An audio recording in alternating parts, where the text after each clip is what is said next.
आकृष्णेन रजसा वर्तमानो निवेशन्नमृतमृतयञ्च हिरण्येन सविता रथेना देवो याति भुवनानि पश्यन्। नमस्कार, मैं हूं आचार्य संजय और आप हमारे साथ देख रहे हैं एस्ट्रो तक का खास कार्यक्रम। डियर व्यूअर्स, प्यारे दर्शक,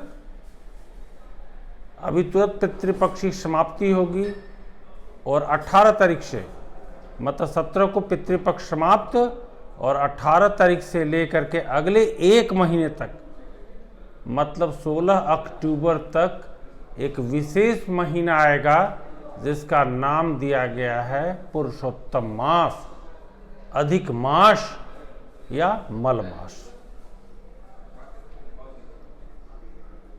बड़ा सुंदर नाम है। मल, मल माने गंदगी, मास का मतलब महीना, मंथ।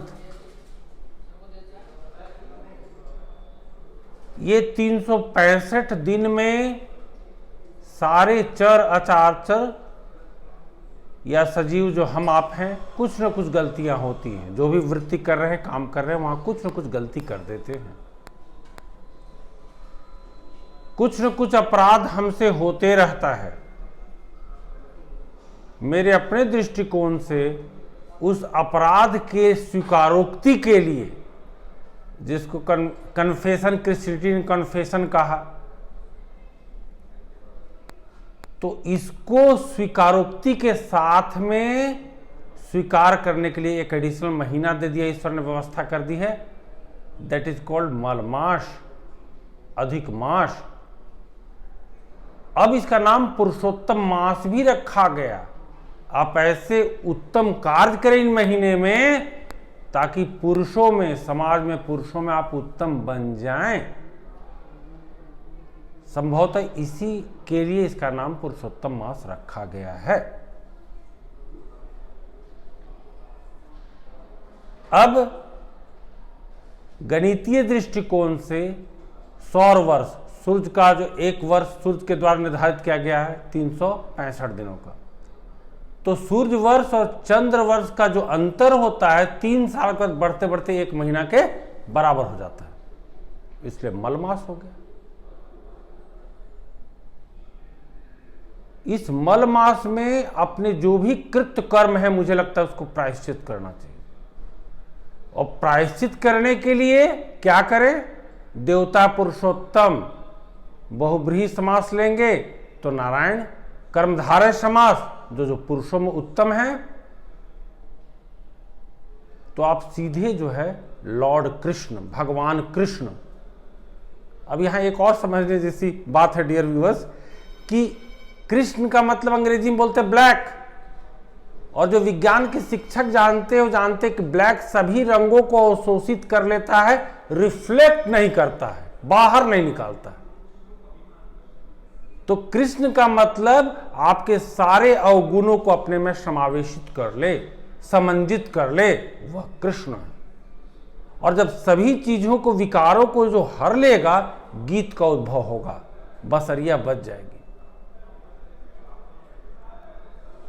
तो देवताओं के द्वारा हम गीत गाते हैं, गाना गाते हैं, सुनते हैं, नाचते हैं। जो देव तत्व हैं वो भी गीत गाते, गाना गाते हैं, और वो जो गीत गाते हैं उसी का नाम सामूहिक तौर पर, सामूहिक तौर पे गीता रखा गया।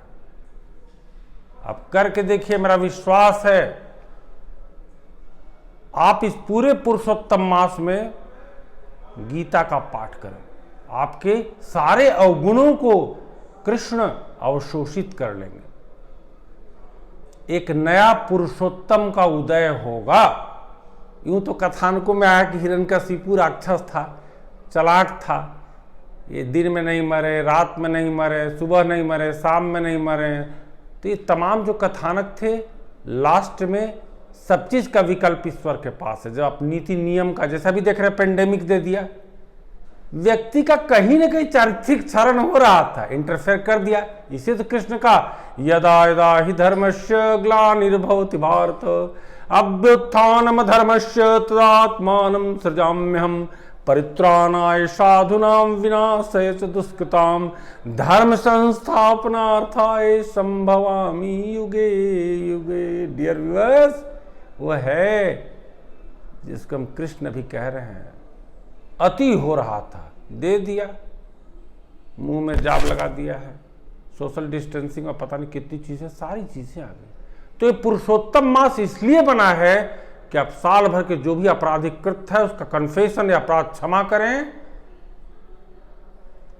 और क्षमा मांगे। निश्चित तो वो उतना दयालु है ईश्वर, जिसका अनुभव मुझे है, वो आपको क्षमा करेगा और एक नए पुरुषोत्तम का आप ही के पिंड के रूप में उदय होगा। इस आशीर्वचन शुभकामना के साथ आज का मेरे विचार यहीं समाप्त होते हैं। अगली बार आप फिर एस्ट्रो तक से जुड़े रहें, नित्य हमारे विचारों को सुने। अच्छा लगता है तो अधिक से अधिक लोगों को शेयर करें। आशीर्वाद और मंगल कामना के साथ मैं आचार्य संजय।